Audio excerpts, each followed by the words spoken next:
जीवन मृत्यु के कालचक्र में अटके मानव को कर्मकांड, ध्यान योग, ज्ञान योग, भक्ति योग जैसे सभी मार्ग बताते हैं कि मोक्ष प्राप्ति के लिए शिष्यत्व को आत्मसात कर गुरु कृपा का पात्र बनना पड़ता है। गुरु ही हमें मोक्ष तक ले जा सकते हैं। इसी उद्देश्य से समाज में धर्म शिक्षा हेतु सनातन संस्था का धर्म सत्संग, ईश्वर प्राप्ति के लिए अध्यात्म शास्त्र।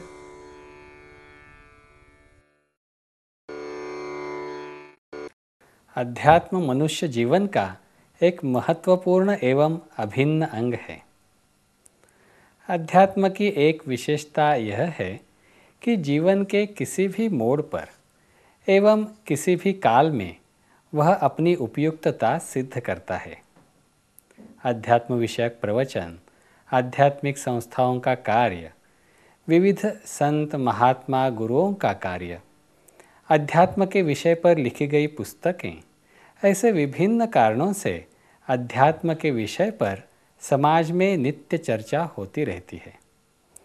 इसलिए अध्यात्म एक ऐसा शब्द है जो हर किसी ने कभी न कभी, कहीं न कहीं अवश्य सुना होता है। परंतु अध्यात्म संबंधी मन में गलत धारणाएं भी होती हैं। बहुत लोग नहीं जानते कि अध्यात्म साइंस यानी विज्ञान जैसा ही एक बार बार प्रमाणित हो सकने वाला शास्त्र है। जो अध्यात्म ठीक तरह से समझता है वह मानता है कि वह जीवन का एक अभिन्न अंग है। यह सत्संग इसी अध्यात्म विषय के बारे में है। अब समझ लेते हैं इस सत्संग की प्रस्तुति के बारे में कुछ विशेष बातें। सत्संग के प्रस्तुतिकरण संबंधी विशेषताएं। हमारे इस सत्संग में हम अधिकतर इसी प्रकार के संवाद के माध्यम से विषय के बारे में बहुत सारी बातें समझने का प्रयास करेंगे।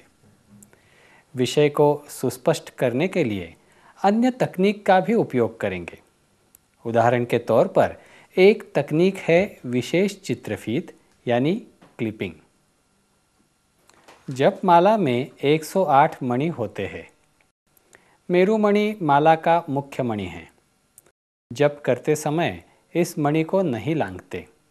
इसकी बजाय मेरु मणि के निकट आने पर माला इस प्रकार विपरीत दिशा में घुमाते हैं।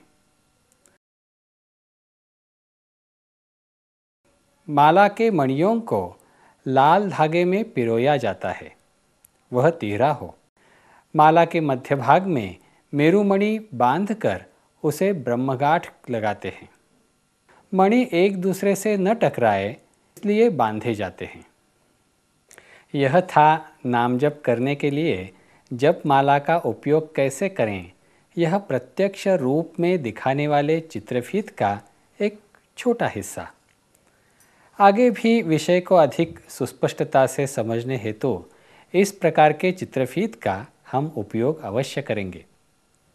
इसके अतिरिक्त विषय को प्रस्तुत करते समय कुछ विशेष चित्रांकन का भी हम आधार लेंगे, जिससे विषय समझना अधिक सरल होगा। विषय को प्रस्तुत करते समय केवल भाषा की सरलता पर ही नहीं, बल्कि भाषा शास्त्रीय भी हो, इस पर भी अवश्य ध्यान दिया जाएगा। शास्त्रीय परिभाषा में संज्ञाओं का अर्थ सुनिश्चित होता है। ऐसी परिभाषा में अध्यात्म विषय को समझने से विषय अधिक स्पष्ट होगा और साथ में यह भी स्पष्ट होगा कि अध्यात्म एक गंभीर अध्ययन का विषय है।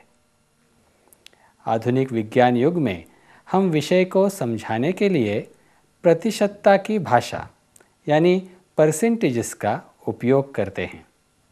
इस सत्संग में जहाँ उपयुक्त हो हम उसका भी उपयोग करेंगे। उदाहरण के तौर पर जीवन में सुख दुख की घटनाओं में 65% घटनाएं प्रारब्ध अर्थात पिछले जन्मों के कर्मों के अनुसार और 35% क्रियमाण यानी इस जन्म के कर्मों के अनुसार होती है। यह हमारे जीवन में आने वाले 80% दुख के पीछे कम या अधिक मात्रा में आध्यात्मिक स्तर के कारण होते हैं। अर्थात जीवन की 80% समस्याओं का हल अध्यात्म द्वारा हो सकता है या उन्हें सहन करने की शक्ति साधना द्वारा मिलती है। इस सत्संग में अध्यात्म संबंधी कौन से विषय प्रस्तुत किए जाएंगे, आइए इस संदर्भ में देखें। हम इस सत्संग में अध्यात्म क्या है, अध्यात्म संबंधी गलत धारणाएं, सुख, दुख, आनंद, इनमें अंतर क्या है, नाम जप कौन सा करें एवं कैसे बढ़ाएं, जप माला का उपयोग कैसे करें, गृहस्थी निभाते हुए ईश्वर प्राप्ति के लिए साधना कैसी करें, ऐसे विभिन्न महत्वपूर्ण पहलुओं के संदर्भ में समझ लेंगे। इसके साथ ही किसी दर्शक के मन में अध्यात्म संबंधी या साधना संबंधी सामान्य जनों के लिए उपयोगी प्रश्न हों और वह हमें बताएं, तो उसके संदर्भ में भी इस सत्संग में हम चर्चा करेंगे। यह सत्संग देखकर किसी ने साधना आरंभ की और उसे कोई अच्छी अनुभूति प्राप्त हुई हो तो वह भी हमें सूचित करें। समय की उपलब्धता अनुसार हम इस पर भी चर्चा करेंगे। अनुभूति के पीछे क्या अध्यात्म शास्त्र है वह भी हम जानेंगे। तो यह रही इस सत्संग संबंधी संक्षेप में जानकारी। हमारा सदैव प्रयास रहेगा कि प्रस्तुत किए जाने वाला विषय ध्यान से देखने वाले तथा अध्यात्म के विषय से परिचित दर्शक सहज समझ पाएं। जो पहले से साधना कर रहे हों उन्हें साधना की बारीकियां समझ में आएं और जिसने अध्यात्म के क्षेत्र में अभी अभी प्रवेश किया हो या फिर वह जो आधुनिक वैज्ञानिक पद्धति से विचार करता है उसे भी यह विषय उपयुक्त लगे।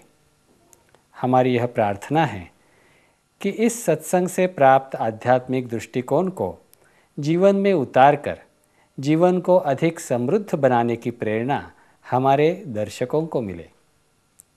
दर्शकों से अनुरोध है कि अध्यात्म व साधना से संबंधित जिन कृतियों की हम इस सत्संग में जानकारी प्राप्त करेंगे उसे लिखकर रखें।